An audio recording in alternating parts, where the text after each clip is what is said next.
Hello students of 10 numbers of viewers को देखने के बाद हमें ये पता चल रहा है कि आप इसको इंटरेस्टिंगली वॉच कर रहे हैं। लास्ट क्लास में जो मैंने पढ़ाया था आपको वह था रॉलेट एक्ट के बारे में बताया था। रॉलेट एक्ट लगाने के बाद उसमें ब्रिटिश गवर्नमेंट को एक एम्पावरमेंट मिलता है। एम्पावरमेंट ये मिलता है किसी भी रिवोल्यूशनरीज को देश के अंदर या फिर लीडर्स को जो ब्रिटिश गवर्नमेंट का अपोज कर रहे थे उन्हें वो 2 साल तक विदाउट ट्रायल जेल में रख सकते थे। उन्होंने ऐसा क्यों किया, रॉलेट एक्ट क्यों लाया, इसके पीछे भी रीजन है। वर्ल्ड वॉर स्टार्ट होने से पहले उन्होंने कमिट किया था इंडियन लीडर्स के सामने टू सपोर्ट ब्रिटिश गवर्नमेंट को सपोर्ट करें और वर्ल्ड वॉर के बाद हम इन्हें फुल इंडिपेंडेंस या भी स्वराज दे दें। लेकिन वो ब्रिटिश गवर्नमेंट इस मूड में नहीं थी कि स्वराज दें इनको, तो वो जानते थे कि अगर स्वराज नहीं देंगे तो इंडियंस टोटली स्ट्रांगली अपोज करेंगे। So to control the oppose of the Indians, they have passed the Rowlatt Act. उन्होंने क्या किया, रॉलेट एक्ट को पास किया जिसका कि पूरे देश में विरोध हुआ। उससे जुड़ा हुआ कई इंसिडेंट्स भी हुए, बहुत सारे लीडर्स जेल भी गए। महात्मा गांधी को दिल्ली एंट्री बंद कर दिया गया। इसके इंगेस्ट में जलियांवाला इंसिडेंट्स भी हुआ। हमारे बहुत सारे लीडर डेथ भी कर गए और जिन्हें भी टाइटल प्रोवाइड किया गया था जैसे रविंद्रनाथ टैगोर को, उन्होंने अपने टाइटल को रिफ्यूज कर दिया। This was the condition of the Rowlatt Act. Now we have to move to the second topic. हमें अब सेकेंड टॉपिक पे आना है, why non cooperation movement. Non cooperation movement क्यों चलाया गया। नॉन कोऑपरेशन को आप कह सकते हैं असहयोग आंदोलन, हिंदी में कह सकते हैं असहयोग आंदोलन। तो महात्मा गांधी ने एक बुक लिखा था हिंद स्वराज, उन्होंने 19 में ही लिखा था और हिंद स्वराज में ही उन्होंने लिखा था कि इंडिया में ब्रिटिश गवर्नमेंट का एस्टेब्लिशमेंट होना with the support of the Indians. उनका सोच था कि इंडियंस ने टोटली ब्रिटिश गवर्नमेंट को सपोर्ट किया तो इंडिया में ब्रिटिश गवर्नमेंट इस्टेब्लिश हो सका पूरे भारत में। जब हमारे सपोर्ट से ब्रिटिश गवर्नमेंट इस्टेब्लिश हो सकता है तो हम उनको सपोर्ट ही नहीं करें, मीन्स नॉन कोऑपरेट करें। हमने कोऑपरेट करके उन्हें गवर्नमेंट इस्टेब्लिश करवाया देश में। तो अगर हम नॉन कोऑपरेट करेंगे तो naturally with in 1 year British government यहाँ से चली जाएगी और देश को आज़ादी मिल जाएगी। इस थिंकिंग के साथ ही उन्होंने नॉन कोऑपरेशन मूवमेंट स्टार्ट किया। इसकी प्लानिंग महात्मा गांधी ने रखी और कलकत्ता के कांग्रेस सेशन में, कांग्रेस का कंटिन्यू सेशन होता है, एवरी ईयर मीटिंग उसकी होती थी और कलकत्ता के कांग्रेस सेशन में, मीन्स कांग्रेस की मीटिंग हुई थी कलकत्ता में। वहां पे महात्मा गांधी के इस प्रपोजल को, कौन सा प्रपोजल, नॉन कोऑपरेशन के प्रपोजल को एक्सेप्ट किया, एडॉप्ट किया गया। The congressman and the leader of the Congress adopted the proposal of Mahatma Gandhi at Calcutta session। और इसको कंफर्मेशन नागपुर की मीटिंग में इसको कंफर्मेशन दिया गया। The congressman confirmed in the Nagpur conference that we will launch the non-cooperation movement। हमें non cooperation movement launch करना है। इसकी जो स्टेज थे, अब इस पर क्या क्या करना था, नॉन कोऑपरेट करना तो क्या क्या करना था, कौन सी एक्टिविटी हमें करनी थी जिससे ब्रिटिश गवर्नमेंट को हम नॉन कोऑपरेट कर सकते थे। उसमें देखिए पहला था boycott of foreign goods. During the British government हमारे देश से वो रॉ मटेरियल मैक्सिमम ले जाते थे चीप रेट पे और ब्रिटेन में उसको मैन्युफैक्चर करके कंज्यूमिंग गुड्स में कन्वर्ट करके फिर उसको हमारे देश में सेल करते थे, एक्सपोर्ट करते थे। तो पहला प्लानिंग किया गया, जो भी फॉरेन गुड्स इंग्लैंड से इंडिया आता था उसका टोटली बायकॉट करें, दुकानों में उसको बेचा नहीं जाए, पीपुल उसको यूज नहीं करें। This was the first step, not to purchase the British goods and boycott the totally foreign goods और ब्रिटिश गुड्स, पहला स्टेप। दूसरा स्टेप था surrender the title and honouring post. मैंने आपको बताया था प्रोजेक्ट एक्ट के जलियांवाला इंसिडेंट्स के अपोज में रविन्द्रनाथ टैगोर ने अपने टाइटल, सर के टाइटल उन्हें मिली थी, उसको उन्हें लौटा दिया था। तो सेकेंड स्टेप पे स्टार्ट किया गया, हमारे जो इंडियन लीडर्स, हमारे देश के जो बहुत इंपॉर्टेंट पर्सनालिटीज थे, उनको वो टाइटल्स दिया करते थे और ऑनररी पोस्ट। ऑनररी पोस्ट का मतलब है एक पोस्ट जिसमें सैलरी नहीं प्रोवाइड की जाती है, बट एक ऑनर सम्मानित किया जाता है पोस्ट से। ये लौटा देना है, सरेंडर कर देना है। बहुत सारे हमारे लीडर्स ने इसको लौटाया भी। स्टेप सेकंड था। Third step, resignation of local association. Local association में इलेक्शन होते थे और पीपुल उसमें इलेक्ट होकर जाते थे या चूज होते थे, उसका टोटली रिजाइन दे देना, अपोज कर देना। Boycott of court and school. हमारे जो लॉयर्स जो कोर्ट में जाते थे, फाइट करते, केस फाइट करते थे, उनसे कहा गया कि आप कोर्ट में ना जाए। हमारे स्कूल्स में बच्चों को कहा गया कि आप स्कूल नहीं जाए, गवर्नमेंट स्कूल में नहीं जाए। टीचर्स को कहा गया कि स्कूल में पढ़ाने आप नहीं जाया करें। बायकॉट किया गया, स्कूल और कोर्ट को बायकॉट किया गया। Boycott the legislative council. Legislative council का बायकॉट करने की बात है। इंडिया में जो लेजिस्लेटिव काउंसिल था, में इलेक्शन होते थे, इंडियन पीपुल इसमें पार्टिसिपेट करते थे, उनसे भी कहा गया कि इसका बायकॉट किया जाए। और ऑल ओवर इंडिया में बायकॉट किया गया लेजिस्लेटिव काउंसिल का, एक्सेप्ट मद्रास। मद्रास में इसका अपोज किया गया प्रेसिडेंसी में। वहां पे एक पार्टी का फाउंडेशन हुआ था, जस्टिस पार्टी, जो टोटली नॉन ब्राह्मण पार्टी था। जस्टिस पार्टी का फाउंडेशन हुआ जो नॉन ब्राह्मण पार्टी था, and they we are not ready to oppose the legislative council. उनका थिंकिंग था यह एक मौका मिला है, इस मौके से लेजिस्लेटिव काउंसिल में इलेक्टेड होकर के और अपने सोसाइटी को अपलिफ्ट कर सकते हैं, पावर गेन कर सकते हैं। इसलिए उन्होंने मद्रास प्रेसिडेंसी में लेजिस्लेटिव काउंसिल का इलेक्शन को अपोज नहीं किया। बाकी सारे देश में, होल कंट्री में लेजिस्लेटिव काउंसिल का अपोज हुआ। Boycott of government office. देश के अंदर जितने भी गवर्नमेंट ऑफिस थे, जितने भी गवर्नमेंट ऑफिस में क्लर्क के रूप में काम करते थे ऑफिस में, वो सभी ने इसका अपोज किया। So this was the stages of the non cooperation movement. Means हमें नॉन कॉपरेट करना था ब्रिटिश गवर्नमेंट को, किसी प्रकार की कॉपरेशन नहीं करनी थी। इसमें कुछ कांग्रेस के लीडर, जो हमारे कांग्रेस के में ही कुछ लीडर ऐसे थे जिन्हें शंका था नॉन कॉपरेशन मूवमेंट, सस्पिशन था उन्हें। उनका यह कहना था कि 1920 में जो इलेक्शन होने वाला है काउंसिल का, उस काउंसिल का हमें अपोज नहीं करना चाहिए। उनका यह भी थिंकिंग था कि ये नॉन कॉपरेशन मूवमेंट आगे हो सकता है वायलेंट हो जाए, क्योंकि इसके पहले भी महात्मा गांधी ने जो मूवमेंट चलाया वो वायलेंट हो गया था। तो इनका ये सोच था कि आगे भी हो सकता है कि ये मूवमेंट वायलेंट हो जाए। इस कारण से कांग्रेस के कुछ लीडर सस्पिशियस थे, डाउटफुल थे इस मूवमेंट में।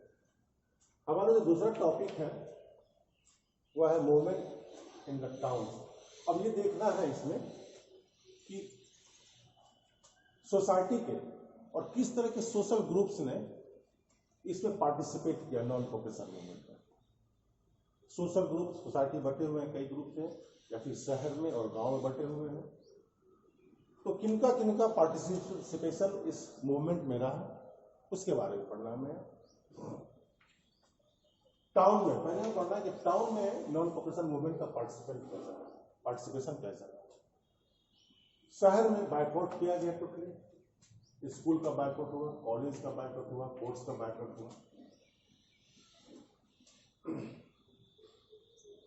और ये डिसीजन लिया गया कि हमें स्कूल का, कॉलेज का, कोर्ट का बायकॉट करना है 1920 के इलाहाबाद सेशन में, ऑल पार्टी सेशन में। यहाँ पे ऑल पार्टी की मीटिंग हुई इलाहाबाद में, and they have taken the decision to boycott the school, college and the court. Special meeting एक किया गया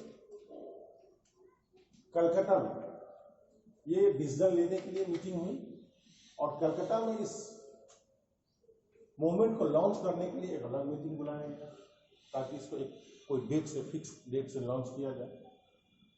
नागपुर में इससे जुड़े हुए सिग्नेचर कैंपेन चलाया गया, ऑल द कांग्रेसमैन मीटिंग में एक सिग्नेचर कैंपेन चलाया गया सभी के द्वारा। कांग्रेस में इनको मेंबरशिप चार्ज देने पड़ते थे पार्टी को कंटिन्यू करने के लिए, पार्टी के फंक्शन को कंटिन्यू करने के लिए पैसे की जरूरत पड़ती है, और जो कांग्रेस मैन होते हैं they have to contribute a little bit money, उनको देना पड़ता है। ये आज भी देना पड़ता है और उस समय भी देना पड़ता था। तो वहां पर फिक्स कर दिया गया पार्टी मेंबरशिप 4 आनाज, ये ट्रेडिशनल पैसे का वो ये है मेजरमेंट है, फिक्स किया गया 4 आना, इतने पैसे सभी मेंबरशिप को देने हैं।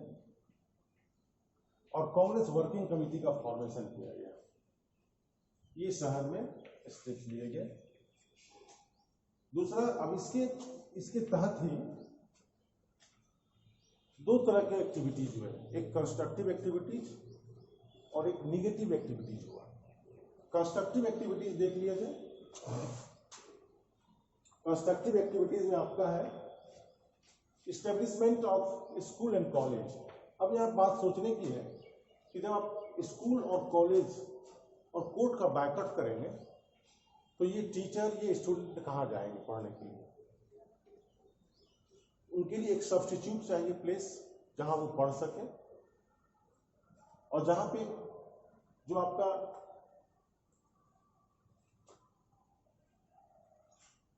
पंचायत का फाउंडेशन, जो कोर्ट का काम होता है, वो पंचायत का फाउंडेशन किया जाए, जहां पे जो है ना आपको डिस्प्यूट को क्लियर किया जा सके, सॉल्यूशन ऑफ द डिस्प्यूट किया जा सके। तो पहला हुआ, वन साइड अपोज तो किया गया, बायकॉट तो किया गया, लेकिन सेम टाइम देश के अंदर स्कूल और कॉलेज, नेशनल स्कूल और कॉलेज का फाउंडेशन किया गया ताकि स्टूडेंट्स वहां पढ़ने जा सके, उनकी पढ़ाई डिस्टर्ब नहीं हो, जो टीचर्स, जो प्रोफेसर्स हैं वो कॉलेज में अटेंड कर सके। म्यूचुअल डिस्प्यूट, जो डिस्प्यूट था उसका सॉल्यूशन कोर्ट में होता था, अब कोर्ट को बायकॉट कर दिया गया, इंडियन लॉयर जाएंगे नहीं वहां, तो इसका सॉल्यूशन पंचायत में होने लगा। पंचायत में एक्सपेक्ट किया गया कि इसका सॉल्यूशन हो सके। सेम टाइम एक तरह से पीपुल में अवेयरनेस जगाया गया to use the swadeshi goods, स्वदेशी गुड्स को यूज करें आप, and boycott the foreign goods. तो स्वदेशी में प्रमोट किया गया khadi, types of cloth, khadi को और हैंडीक्राफ्ट को, नॉट मशीन मेड, क्योंकि उस समय इंडिया में ब्रिटिश से मशीन मेड गुड्स आते थे, दे वर वेरी कॉस्टली, बहुत महंगा थे, they were very cheap, but Indian khadi costly नहीं था, वो सस्ता था, मशीन मेड गुड्स आते थे। तो यहाँ पे ये अवेयरनेस जगाया गया लोगों में कि आप देश में बने हुए गुड्स का यूज करें और ब्रिटिश मेड गुड्स को बायकॉट करें, हैंडीक्राफ्ट को प्रमोट करें,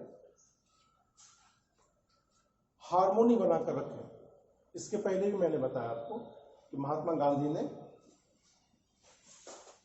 खिलाफत मूवमेंट का सपोर्ट किया था उन्होंने, ताकि हिंदू और मुस्लिम की यूनिटी बने रहे और यूनाइट होकर ब्रिटिश गवर्नमेंट का अपोज करें। तो देश के अंदर हिंदू मुस्लिम में हार्मोनी बने रहे, सौहार्द बना रहे, हिंदू मुस्लिम में दोनों में कॉन्फ्लिक्ट नहीं है। साथ साथ पहले ये भी कहा जाता था कि Congress is the party of Brahmans, इसलिए उसमें अनटचेबल्स, आप जिसे महात्मा गांधी ने शुरू में हरिजन कहा था, उनकी प्रेजेंटेशन बहुत कम होती है। तो साथ साथ ये भी उनके पार्टिसिपेशन को बढ़ाने के लिए, उनका पार्टिसिपेशन लेने के लिए मूवमेंट में, उनका सपोर्ट लेने के लिए एक मूवमेंट चलाया गया, एक अवेयरनेस चलाया गया, अनटचेबिलिटी को खत्म करें, छुआछूत को खत्म करें। ये बिहेवियर, ये मीटिंग्स में, किसी भी मीटिंग में अनटचेबल को रेस्पेक्ट करें, उनको जगह दें, ताकि देश में वो भी पार्टिसिपेट कर सके। जो पीपल अनटचेबल है, दे willingly participate in the meetings and the movement of the country. Uplift the women, महिलाओं का अपलिफ्टमेंट करें, उत्थान करें, और अनटचेबल का भी उत्थान करें। ये अवेयरनेस जगाया गया। ये थे सभी आपको कंस्ट्रक्टिव एक्टिविटी, सब्स्टिट्यूट के रूप में प्रस्तुत किया गया, जो हमने बायकॉट किया उसके सपोर्ट। नेक्स्ट है निगेटिव एक्टिविटीज। कुछ निगेटिव एक्टिविटीज भी आए, देखिए आपको। स्ट्राइक, सेम टाइम 1921 में प्रिंस ऑफ वेल्स इंडिया आने वाले थे, उनका टोटली बायकॉट किया गया, उनके आने के अगेंस्ट में स्ट्राइक किया गया नेशन में। चौरी चौरा इंसिडेंट्स भी हुए, वह भी एक निगेटिव एक्टिविटीज था। चौरी चौरा इंसिडेंट्स में पुलिस पर अटैक किया गया, थाने में अटैक किया गया, कई पुलिस वाले की हत्या हो गई। और निगेटिव एक्टिविटी में एक और है delay of announcement. Mahatma Gandhi ने नॉन कॉपरेशन मूवमेंट को अनाउंस करने में थोड़ा डिले कर दिया, तो ये आपका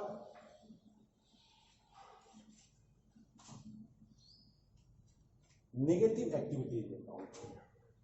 वंस अगेन आपका देखिए, नॉन कॉपरेशन क्यों स्टार्ट किया गया, बताया मैंने। महात्मा गांधी ने कहा कि जब हमारे कॉपरेशन से, इंडियन के कॉपरेशन से ब्रिटिश गवर्नमेंट यहाँ एस्टेब्लिश हो सकता है, तो हम नॉन कॉपरेट करेंगे तो नेचुरली वो 1 साल के अंदर यहाँ से चले जाएंगे। इतने सारे स्टेजेस चलाएंगे इसके अंदर, और उसके बाद टाउन में इसकी क्या प्रेजेंटेशन है ये दिखाएंगे आप।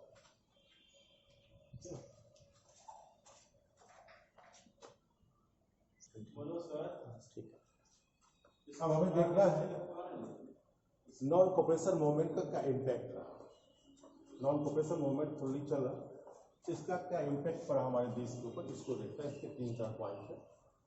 फर्स्ट पॉइंट है import value of the foreign clothes. जो विदेश से कपड़े आते थे उसका वैल्यू एकदम हाफ हो गया इन बिटवीन 21 to 22। 1921 से 1922 के बीच में जो विदेशी माल आते थे उसका इंपोर्ट हाफ हो गया।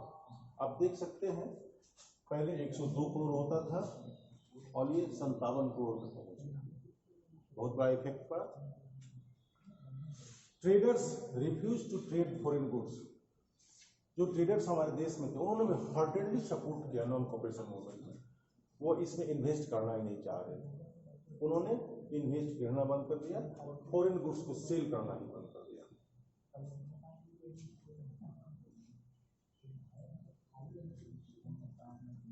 जिसके कारण हमारे देश के जो लोकल इंडस्ट्री था और हैंडीक्राफ्ट उसको बढ़ावा मिला, डोमेस्टिक इंडस्ट्रीज को बढ़ावा मिला, और डोमेस्टिक इंडस्ट्रीज में प्रोडक्शन होने लगी देश के अंदर।